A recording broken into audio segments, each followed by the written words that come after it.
on the combat zone. Luckily enough, we have the white assassin, Kolton Englund, here today, one of the best fighters in all of Texas. How are you doing, sir? Man, I'm doing awesome. Just finished a training session, got back to the house, and just gonna relax now. That's awesome. You have a big fight coming up on March 23rd for Fury at Fury 103 against UFC veteran Carlton Minus. This is on paper in your last win streak, probably your toughest test. For a tough test like this in a UFC veteran, is there anything that changes with your training, or does it stay the same and you just more fine tune it for the opponent's skills? Yeah, this is the fight that I've been looking for. Like I've been telling people that, I have to have a fight that excites me. This will test me, so it'll excite me, so I train harder. Um, this is gonna be a good notch in my belt, beating a UFC vet, and for like my training, yeah, I trained a little different for this fight because it is a 5-5 round fight. So um, the runs get a little bit longer. The rounds are just a little bit longer. A little more of everything, and that preps you for a five round fight. For sure, I totally get that. And when you're training for a 5 round fight opposed to a 3 round fight, how does that change with your, like, I don't know how to phrase it other than gas or cardio output? How do you try to monitor that going into a longer fight? Yeah, there's all different types of ways that a fighter can, like, I guess, monitor their gas tank whenever they're fighting. Um, my style is a little different than everybody else's, but you know, I've trained to the point in this fight camp for over 10 weeks. I trained like I was going 100% every single round. So my gas tank is very big. I can go, and I really don't get that tired. I'll be honest with you. I've really built my endurance big time for this fight. Then, like you said, this fight was one of my biggest tests, so it excited me, and so I'm ready to show the world what I can do. And I mean, it's going to be a great card, and it's at a cool venue, the new, I think it's just called the venue in Houston. I Oh wanted to yeah, I wanted to ask you about fighting in Houston. Most of your fights have taken place in the state of Texas, and a lot of them have taken place in the Houston area. After the Contender Series fight that you had two regional fights in Brazil and Para. What brought that along? Because I also know your wife, UFC fighter. I hope I pronounced it correctly this time. Hayane dos Santos. that's it. Awesome, Correct. perfect. Perfect. But I know she's from that area. What prompted you to go down there and take those two fights? I was on a vacation. I went to go see her. Um, and they whenever I was on the way up there, they were like, "Hey, we might have some fights for you." So I was like, "All right, great." So then, when we got there, we were hanging out, having fun, and then they said, "Hey, do you wanna fight this guy over here?" And I was like, "Well, when's the fight? I'm not staying here very long." And they said, "Well, next weekend." And I said, "Cool, let's do it." So I went there. I knocked that guy out in the first round, which was pretty crazy story. If you want to hear it, 100%. uh, I want to hear it's it. very very different than fighting in Texas. If anything, it's extremely different. Um, next to I couldn't make it to the weigh-ins because it was really far away, so I didn't go to weigh-ins. Um, I did cut the weight. I didn't go to 155. I went to 160, and I didn't show up at weigh-ins. I just went to a gas station and I jumped on a scale and sent the picture of the number to the promoter, and he said, "All right, we're on. Good." And That's awesome. my opponent was at he was at the weigh-ins, and he weighed in, and so we were both in agreement. And I showed up. People were wrapping their hands pretty gnarly, as in they were putting here in the state of Texas, and I'm sure anywhere else in the United States, you can't put tape on top of your knuckles because it starts to make your hand super solid. They were putting they were making with the hard white tape, they would make a thick like a almost like a brass knuckle, and they would put it across over their knuckles, and then they would tape it and smack it on. And then it was Crazy. my hand was so hard, I got scared for my opponent. And I was in the back, and they were smashing it, taping over it, smashing, putting tape all over my knuckles. And I said, "Hey guys, are you sure this is okay? Like, I really don't want to hurt this guy." And they're like, "No, don't worry. He's doing the same thing." I was like, "Whoa, okay." So you know, it's just different. There's not a TDLR TDLR over there, um, to check your hand wraps, to make sure you don't got anything illegal back there. I mean, everything over that goes there would not fly here. I was Uh, trying to find the venues to the fights, just trying to figure out exactly where they were. Google doesn't even have them. no, it was at a like a how do I even say it? It was like at a just a big barn and big open space. The whole town shut down to come watch these fights because there was going to be an American on the card. People were going wild because at in this city there was Saint Louis du Pará, and they had never seen an American before face to face. So they had only watched movies and seen Americans. So it was a really cool thing for them. They could see an American fight for the first time and then take a picture with an American was really cool to them. I was in my locker room warming up and with my wife's kickboxing coach. I was warming up with him, and I had fans, people. I had about 30 kids in my locker room, and I was almost kicking them in the head while I was trying to warm up. And I was like, "Hey guys, can y'all give me a little bit of space? I don't want to kick any of you guys." And they're like, "Yeah, whatever. But after you kick a couple times, let's take a picture." And I was like, "Well, let me warm up. Well, we can take some pictures after, okay?" And they're like, "Okay." So then they're like, "Okay, Kolton, you're up." Boom, and then they put on my music, and I started walking out, and half the town was walking out with me. It That's was really, awesome. really, it was really funny. They were hanging. It was put it for this way. It was 5 hash to get into the venue. The money ratio for right now is I think it's 5 to 1. So 5 hash to $1. So it'd be like one us spending $1 to get into some fights, and there's people that couldn't afford to get into it. So it was a very poor town, but it was a blast. Everybody loved to watch fights. They were supportive. Nobody was talking bad, and there was people hanging on there's like some like it looked like prison bars on all the windows, and they were hanging and sticking their heads through there while I was walking out, That's screaming, cool. That's yeah, got to going feel like a crazy. movie. Yeah, it was really cool. It was a lot of fun. And then I knocked the guy out, and some other guy come into the cage and wanted to fight me too, and I was all about it, but he wanted time, and it was just he wanted to more so just get his name out there that he was going to fight the American, and I was like, okay, I'm cool with it. I was like, yeah, whatever. The guy wasn't good. I would have beat him up pretty bad. And then there, I believe it was somebody very very rich walked into the cage and said that he was gonna pay me a lot of money and fly me back to fight him, and I was like, great, that sounds like good deal to me. So that never happened, but then I the next weekend I fought someone else and I choked him out. That was a pretty wild story as well. That this is actually really funny. We drove 5 hours to. We didn't go to weigh-ins.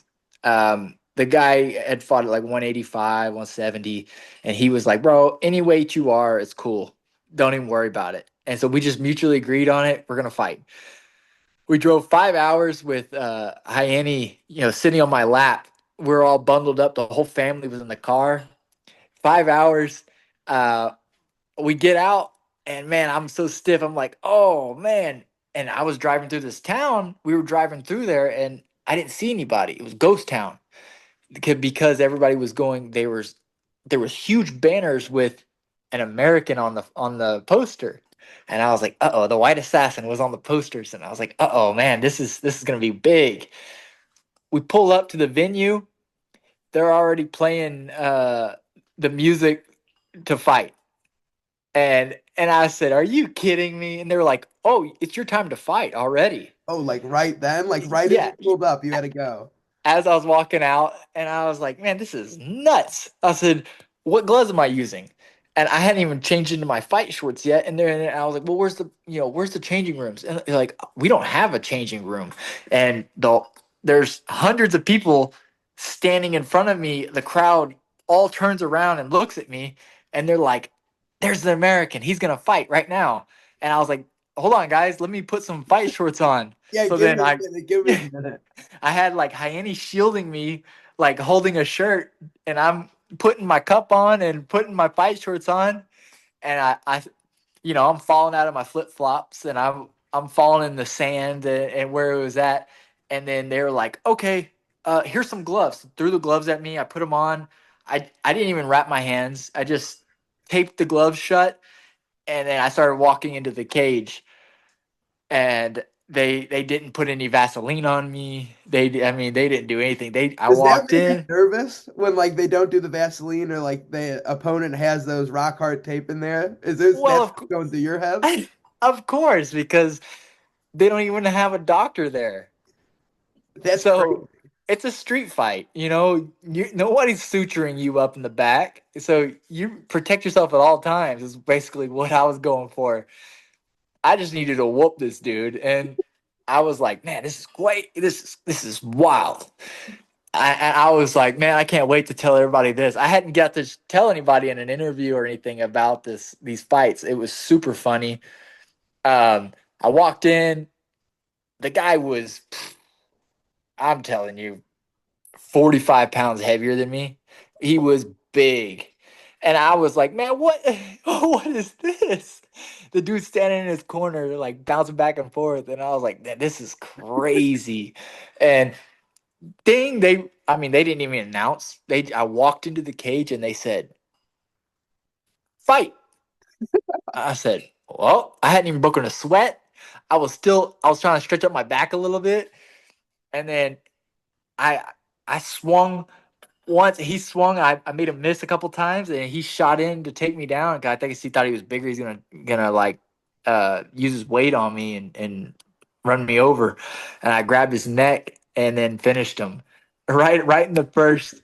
And I held on to the neck a couple of seconds longer to try to make sure that everybody saw him tapping because he was going crazy, Yeah, screaming, there's no tapping. commission to be like, hey, if you let go too early, they'll just restart it. You'll have to give Exactly. And it. that's the hometown guy. So I wanted to make sure everybody knew that he tapped big time. And there was a little bit of a feud afterwards because I held the choke a long time. And so my coach came in there, and then the referee tried to fight me because I hold the choke, and he told me to let it go and I didn't let it go. So then the referee wanted to fight me. So I told him, my coach told him to put the gloves on, and we were gonna actually run another fight uh 10 minutes later. That's Uh insane. yeah, that was the main event, and then they were gonna rerun it, do another fight, add another fight to the card basically. So I would have gotten two fights in one night, and the guy wasn't about it. He said, "Hey man," my coach told him, "Hey man, you're running your mouth. Put your gloves on. Let's do it. My fighter wants to fight." I'm like, "Bro, I I do not want to fight, but I'm down." But this is crazy. It's like So you ever see the memes of like, yeah, my bro will die for me, and he's just like, whoa, whoa, whoa, whoa, whoa. exactly, exactly. That's exactly what happened. I got put in the middle of it, but you can't back down, because if they see any type of fear in you, they're gonna go all over you.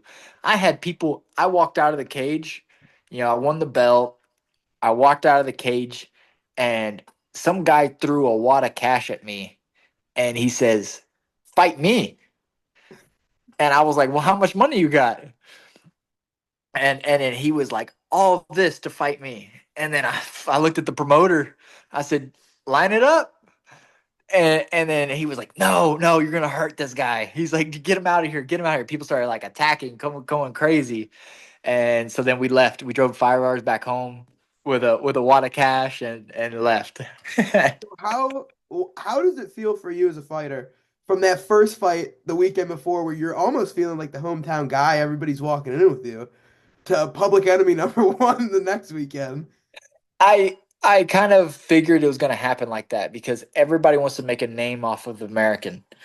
Um, the way they say it, they everybody wanted to beat up the gringo, and I couldn't let that happen. I trained really hard, and I went to Brazil in shape. You know, and because I had got kind of word that I was going to fight, but I was like, probably not. Whatever, I'm ready if need be. So I was ready to go, and I knew that nobody over there could beat me.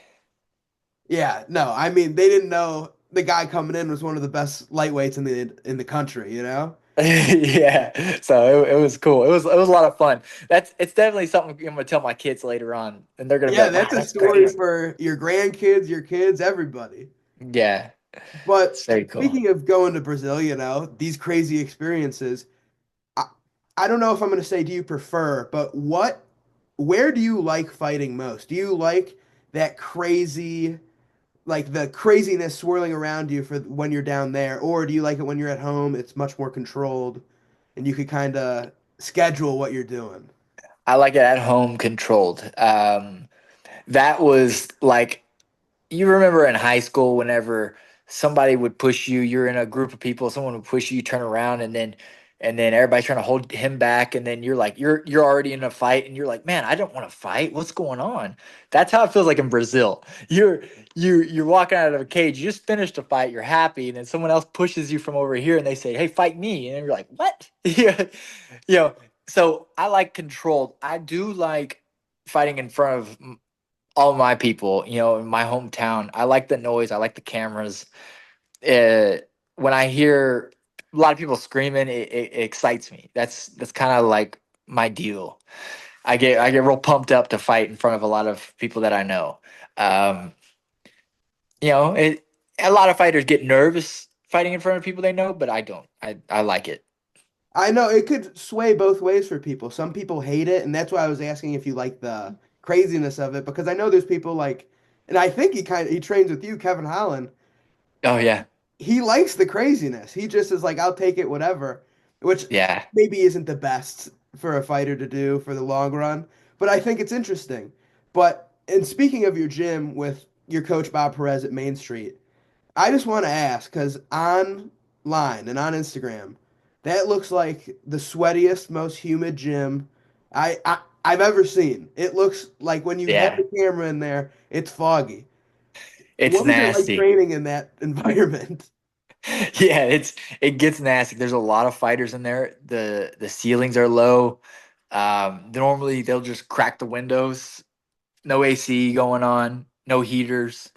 Um, and it's just they go for it. And a lot of people in there at one time. But there's a lot of high level fighters in there, so it's really good.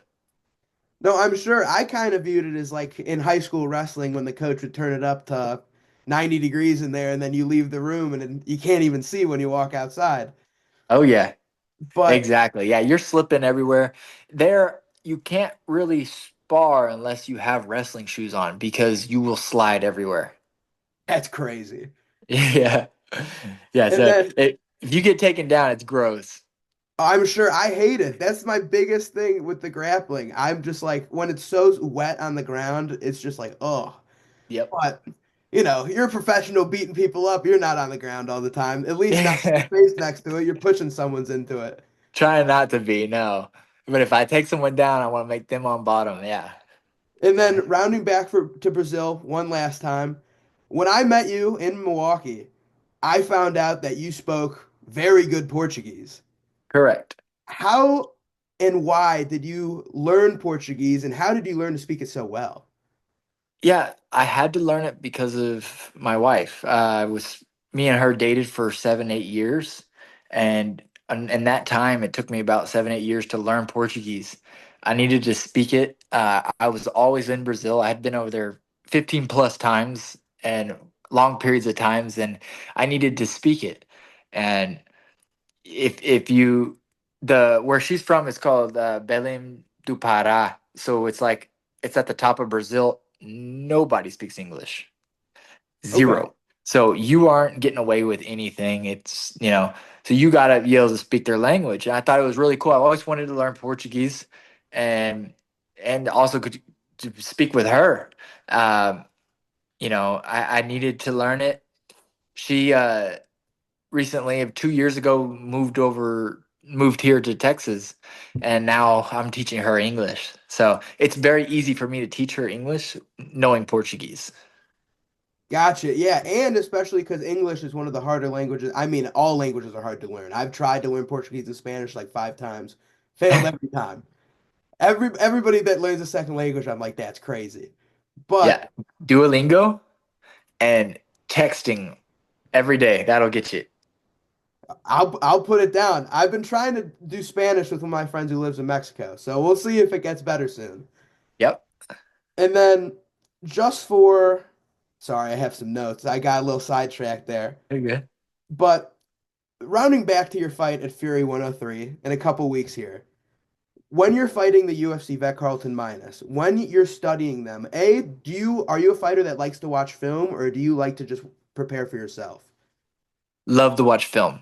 I watch people's ticks. I watch their patterns, and I figure them out. I know them just as well as I know myself by the time I'm in the cage with them.